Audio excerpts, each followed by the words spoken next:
दोस्तों, आज की सबसे पहली और बड़ी खबर। शिक्षा मंत्री जगन्नाथ महतो ने कहा 15 से पहले निकलेगी 26,000 शिक्षकों की वैकेंसी। झारखंड के शिक्षा मंत्री जगन्नाथ महतो ने कहा कि 15 नवंबर के पहले 26,000 शिक्षकों की वैकेंसी जारी हो रही है। जेएसएससी को आवश्यक निर्देश दे दिया गया है। 26,000 शिक्षकों की बहाली के बाद झारखंड टेट का आयोजन होगा। टेट का रिजल्ट जारी होने के बाद 24,000 शिक्षकों की बहाली के लिए वैकेंसी जारी की जाएगी। 15 नवंबर को राष्ट्रपति द्रौपदी मुर्मू लॉन्च करेंगी हेमंत सोरेन सरकार की 4 नई योजनाएं। 15 नवंबर 2022 को मुख्यमंत्री हेमंत सोरेन ने 15 नवंबर को झारखंड राज्य स्थापना दिवस के मौके पर राजधानी रांची के मोरहाबादी मैदान में आयोजित होने वाले मुख्य समारोह और राष्ट्रपति द्रौपदी मुर्मू के आगमन के सिलसिले में हो रही तैयारियों की समीक्षा की। मुख्यमंत्री ने वरीय अधिकारियों के साथ इस उच्च स्तरीय बैठक में समारोह के मिनट टू मिनट कार्यक्रम की जानकारी ली और अहम दिशा निर्देश दिए। 11 नवंबर को पेश होंगे खतियान और आरक्षण बढ़ाने वाले बिल। हेमंत सोरेन सरकार 11 नवंबर को 1932 के खतियान आधारित स्थानीय नीति का प्रस्ताव विधानसभा में पेश करेगी। यह बिल झारखंड के मूल निवासियों की परिभाषा तय करता है। इस बिल के तहत जो लोग 1932 तक झारखंड में आकर बस गए थे, उन्हें राज्य का मूल निवासी माना जाएगा। वहीं मुख्यमंत्री हेमंत सोरेन ने ट्विटर पर इनकी जानकारी देते हुए लिखा, झारखंड वासियों के लिए 11 नवंबर एक बार फिर ऐतिहासिक दिन बनेगा।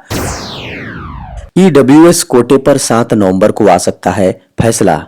शिक्षा और सार्वजनिक रोजगार में आर्थिक रूप से कमजोर वर्गों ईडब्ल्यूएस के लिए 10% आरक्षण की शुरुआत करने वाले 103वें संवैधानिक संशोधन की वैधता का निर्धारण करने के मामले में सुप्रीम कोर्ट सोमवार यानी 7 नवंबर को फैसला सुना सकता है। सुप्रीम कोर्ट की संविधान पीठ ने पिछले महीने 103वें संवैधानिक संशोधन को चुनौती देने वाली याचिकाओं पर फैसला सुरक्षित रखा था।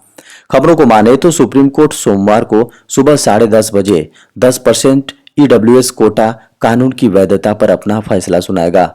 सीजेआई उदय उमेश ललित और न्यायमूर्ति एस रविंद्र भट्ट 2 अलग अलग फैसला सुनाएंगे। बच्चों के हिसाब से विकसित पुस्तकालय में छात्र डालेंगे पढ़ने की आदत। झारखंड में सरकारी प्राथमिक विद्यालयों के विद्यार्थियों को जल्द ही बच्चों के अनुसार तैयार किए गए पुस्तकालयों में अपने रुचि की किताबें पढ़ने को मिलेंगी। इससे बच्चों में पढ़ने की आदत को विकसित करने और उनकी सीखने की क्षमता को बढ़ाने में भी मदद मिलेगी। झारखंड शिक्षा परियोजना परिषद प्रायोगिक आधार पर 50 ऐसे पुस्तकालयों को खोल चुका है, जिनमें कम ऊंचाई वाले मेज व कुर्सियां हैं। जेईपीसी ने बच्चों की साक्षरता एवं लड़कियों की शिक्षा के लिए काम करने वाले गैर लाभकारी संगठनों के साथ मिलकर इन पुस्तकालयों को खोला है। 500 बेड के अत्याधुनिक हॉस्पिटल्स का शिलान्यास करेंगे सीएम हेमंत सोरेन। मीडिया में आ रही खबरों को माने तो एमजीएम हॉस्पिटल के पुराने जीर्ण शीर्ण भवनों को नियमानुसार सुनियोजित तरीके से हटाते हुए 500 शैय्या वाले हॉस्पिटल का निर्माण कराए जाने के लिए 396 करोड़ 69 लाख रुपए की प्रशासनिक स्वीकृति मंत्री परिषद ने प्रदान कर दी है। इसके निर्माण में 2.5 वर्ष लगेंगे। स्वास्थ्य मंत्री बन्ना गुप्ता ने कहा है कि पूरे कोल्हान में गरीबों का इलाज करने वाला एमजीएम मेडिकल कॉलेज हॉस्पिटल जल्द ही नए रूप में देखने को मिलेगा। हॉस्पिटल परिसर में 500 बेड के अत्याधुनिक विश्व स्तरीय चिकित्सीय सुविधाओं से लैस हॉस्पिटल का शिलान्यास सीएम हेमंत सोरेन 7 नवंबर को करेंगे। 15 नवंबर को झारखंड को मिलेगा इन योजनाओं की सौगात। मुख्यमंत्री हेमंत सोरेन 15 नवंबर को समारोह में सीएम सारथी योजना, गुरुजी क्रेडिट कार्ड योजना, मुख्यमंत्री शिक्षा प्रोत्साहन योजना और एकलव्य स्किल स्कीम योजना का शुभारंभ करेंगे। वहीं industrial park and logistic policy 2022, electric vehicle policy 2022 और Jharkhand ethanol production promotion policy 2022 को लॉन्च किया जाएगा।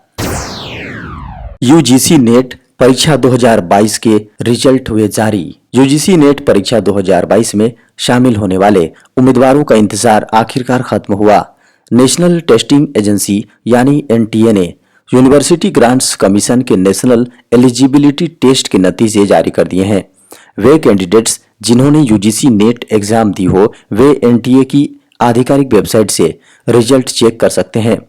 ऐसा करने के लिए उन्हें यूजीसी नेट की ऑफिशियल वेबसाइट ugcnet.nta.nic पर जी हाँ, nic.in पर जाना होगा। ये रिजल्ट एनटीए की ओर से आयोजित यूजीसी नेट के 4 चरणों की परीक्षा के हैं। यूजीसी नेट परीक्षा जुलाई से अक्टूबर के बीच आयोजित हुई थी। बता दें कि 2 नवंबर 2022 के दिन यूजीसी नेट परीक्षा की फाइनल आंसर की जारी हुई थी। उसके बाद से ही कैंडिडेट्स को रिजल्ट्स का इंतजार था, जो अंततः पूरा हुआ।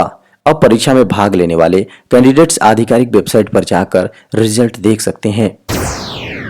देश भर में कोरोना की लहर से बंद हुए 20,000 स्कूल, बड़ी संख्या में गई शिक्षकों की नौकरी। कोविड अपने साथ बहुत कुछ लेकर गया है। कोरोना संक्रमण का दुनिया ने हर तरह का नुकसान झेला। इसका बच्चों की शिक्षा पर भी व्यापक असर पड़ा है।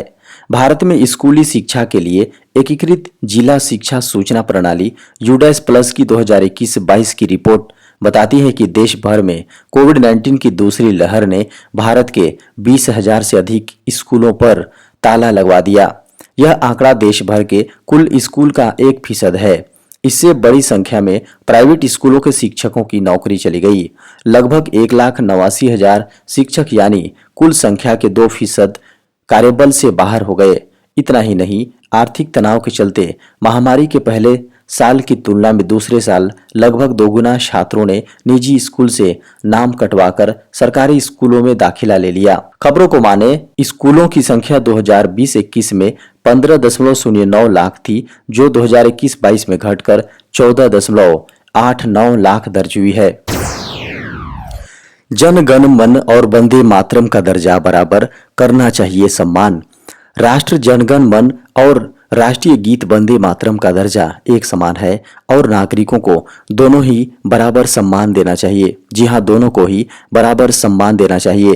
केंद्र सरकार ने दिल्ली हाई कोर्ट में दाखिल एक जनहित याचिका पर जवाब देते हुए यह बात कही है। इस अर्जी में मांग की गई थी कि वंदे मातरम को भी वही दर्जा और सम्मान मिलना चाहिए जो राष्ट्रगान को दिया जाता है। इसके अलावा राष्ट्रीय गीत के सम्मान को लेकर गाइडलाइंस तैयार करने की भी मांग की गई थी।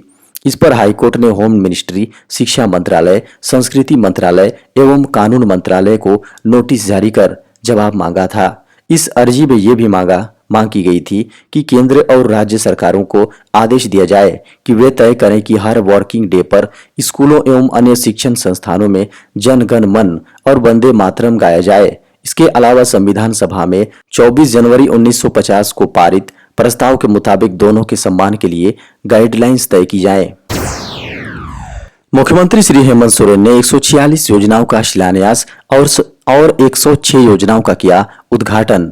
झारखंड के मुख्यमंत्री हेमंत सोरेन ने कहा कि अब तक आपकी सरकार आपके द्वार कार्यक्रम के तहत 31 लाख से अधिक आवेदन प्राप्त कर 20 लाख से अधिक आवेदनों का निष्पादन कर दिया है। सोरेन ने रामगढ़ स्थित राजरप्पा में आयोजित आपकी योजना आपकी सरकार आपके द्वार कार्यक्रम में बतौर मुख्य अतिथि कहा कि सरकार का प्रयास है कि अधिक से अधिक आवेदनों का निष्पादन सुनिश्चित किया जाए। वर्ष 2021 में भी इस तरह के शिविर का आयोजन किया गया था। इस वर्ष फिर से इसका आयोजन हो रहा है। 1 माह के लिए यह विशेष आयोजन किया जा रहा है, लेकिन 1 माह के बाद भी लोगों को लाभान्वित करने की प्रक्रिया जारी रहेगी। उन्हें योजनाओं का लाभ मिलता रहेगा। उन्होंने कहा, राज्य गठन के बाद पहली बार उत्साह का माहौल है। सरकार किसान, श्रमिक, महिलाओं, युवाओं एवं सभी जरूरतमंदों के साथ खड़ी है। पिछले 24 घंटे में कोरोना के सामने आए 1082 नए मामले। 5 नवंबर 2022 की सुबह 8 बजे केंद्रीय स्वास्थ्य एवं परिवार कल्याण मंत्रालय द्वारा जारी आंकड़ों के अनुसार पिछले 24 घंटों के दौरान देश में 1082 नए मामले सामने आए। इससे पहले 4 नवंबर को 1216 नए मामले सामने आए थे, जबकि 3 नवंबर को 1321 नए मामले मिले थे, जबकि 1 नवंबर को 1046 नए मामले सामने आए थे। आंकड़ों को देखें तो देश में अब सक्रिय मामलों की दर 0.04% है, जबकि रिकवरी दर 98.8% पर पहुंच चुकी है। पिछले 24 घंटों में 5 लोगों की मौत कोरोना से हुई है, जबकि सरकार ने पिछले दिनों महामारी से हुई 2 लोगों की मौत के आंकड़े को भी साझा किया है। पिछले 24 घंटे में रिकवर होने वाले मरीजों की संख्या 1580 बताई है। यदि दैनिक सक्रिय मामलों की दर की बात की जाए तो वो 1.59% रही। गौरतलब है कि अब तक लगभग 90.1 करोड़ की जांच की जा चुकी है। बीते 24 घंटों में 83,167 जांच की गई। सरकारी टीचर की बम्पर भर्ती, 4,000 से अधिक टीजीटी, पीजीटी पोस्ट की वैकेंसी। सरकारी शिक्षक बनने की तैयारी कर रहे युवाओं के लिए खुशखबरी है। केंद्रीय विद्यालय संगठन यानी केवीएस ने टीचर के पदों पर भर्ती के लिए उम्मीदवारों से ऑनलाइन एप्लीकेशन फॉर्म मांगे हैं।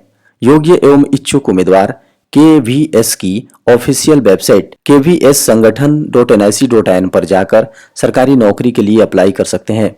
केवीएस में ये नौकरी टीजीटी और पीजीटी पदों के लिए निकली है।